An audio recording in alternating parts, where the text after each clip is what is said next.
C'était en 2015, lorsque j'ai été opérée au niveau de l'ombilic. On me dirait que c'était une endométriose parce que mon ombilic devenait de plus en plus noir, ça noircissait. Et de l'intérieur, ça saignait. En fait, lorsqu'ils m'ont opéré, ils avaient enlevé une membrane comme ça. Bon, étant donné que c'était dans une bouteille, je n'avais pas vraiment bien comment je peux dire, bien visualisé ça. Et après la biopsie, on me dira que c'était l'endométriose. Alors, comme c'était à la chirurgie m'a orientée à la gynécologie. Et de là, malheureusement, ce n'était pas un gynécologue qui m'avait suivi, c'était un médecin résident qui était venu juste à l'hôpital à Guinée, c'était au Bakono. Et il m'a prescrit un antibiotique contre les typhoïdes, la typhoïde. C'était les ciproxel, les Cifa. Il m'a dit de continuer avec ça, ça ira. Et puis je suis partie. Après 3 ans, j'ai commencé à sentir des douleurs maintenant partout pendant les règles. Au niveau de la cage thoracique, au niveau de l'estomac, surtout au niveau du poumon droit. Donc quand je vois mes règles là-bas, ça me faisait très mal. Donc j'avais mal au bas-ventre, très mal aussi au niveau du poumon. Et je me suis dit, bon, peut-être que ça va passer. Et dès que les règles terminent, ça passe. Je n'ai plus de douleur. Et ça continue à me faire ça. Et puis, à un certain moment, j'ai commencé à tousser. Je me dis, non, je dois encore rentrer là-bas à l'hôpital.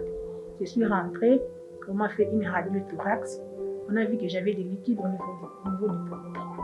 Mais comme tel que la suivi n'était pas bonne, jusqu'à ce que j'avais un jour, je me brossais, j'ai vomi du sang. Je me suis dit, ça devient encore plus grave. Et mes soeurs m'ont dit de monter ici à Guy et de venir me consulter ici. Et c'était maintenant en 2019. Et je suis venue à l'hôpital CSK, Camp Riche à Limba. Et de là, je suis passée par beaucoup d'examens, de la tuberculose et tout.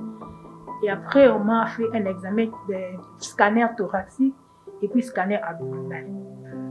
Ils ont, d'après les résultats, les médecins, ils se sont... Il y a eu une orientation. Ils m'ont dit qu'ils devaient m'opérer parce que j'avais des adhérences au niveau des intestins. Ils m'ont opéré. Après l'opération, comme j'avais des acides, donc ils ont vu les liquides menstruels au niveau de l'abdomen. Voilà. Ils ont ponctionné, ils ont fait sortir ces liquides-là, même au niveau de l'utérus. Le même liquide qu'on avait trouvé, les caillots et tout, ça s'est ressemblé. Et je sais qu'on avait aussi, lorsqu'on avait fait pour la première fois la ponction au niveau du poumon, le même liquide qu'on avait trouvé au niveau du poumon, c'était le même aussi au niveau de la paroi abdominale. Et après ça, ils ont examiné pour faire la biopsie. On dirait que c'était l'endométriose. Et tellement que c'est une maladie qui est peu connue, j'ai été traitée pour la première fois par un gynécologue, mais l'orientation, bon, comme on dit que c'est une maladie chronique, j'avais commencé avec les traitements des dicapeptiles, mais rien n'a changé. J'avais toujours des douleurs. On m'a encore changé les gynécologues. C'était toujours la même chose. On m'a augmenté la dose de dicapeptile. J'avais toujours des douleurs. Jusqu'à ce que j'ai changé 4 fois les gynécologues. Maintenant, je suis avec les docteurs. On est là avec les hormones et tout, ça calme les douleurs. Jusque là, au niveau du poumon, on devait m'opérer parce que c'est un traitement qui coûte un peu cher. Ça nous demande des moyens et tout. Il faut demander, comme je suis dans l'ONG Endocoeur, on est là en train de demander par-ci, par-là, si on pouvait avoir une aide, ils pourront encore nous soutenir. Vous faites cette opération au niveau de la cage thoracique. Et là, on vous demande à peu près combien? De 3 000 à 7 000 dollars. Là, c'est ici à Kinshasa. Oui, le médecin, en fait, il est plus en Europe, donc il vient. Comme il vient, c'est celui qui m'avait dit que la partie performance, c'est entre 3 000 à 7 000 dollars. En fait, c'est souffrant, vraiment c'est souffrant. Lorsque tu dis qu'avec cette maladie, pour être féconde, c'est un peu difficile. Il y a tout un processus. On doit te faire la laparoscopie qui coûte aussi cher. Il y a beaucoup de choses vraiment à faire. Du point de vue psychologique, vous n'êtes pas dans les bons. Bon, heureusement qu'il y a Dieu. C'est la parole de Dieu qui peut vous réconforter. Il peut vous donner la force.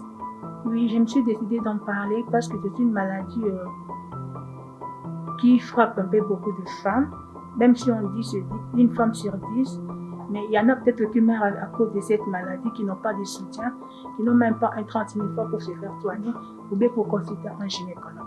D'abord, pour consulter un gynécologue, tu dois avoir peut-être $20.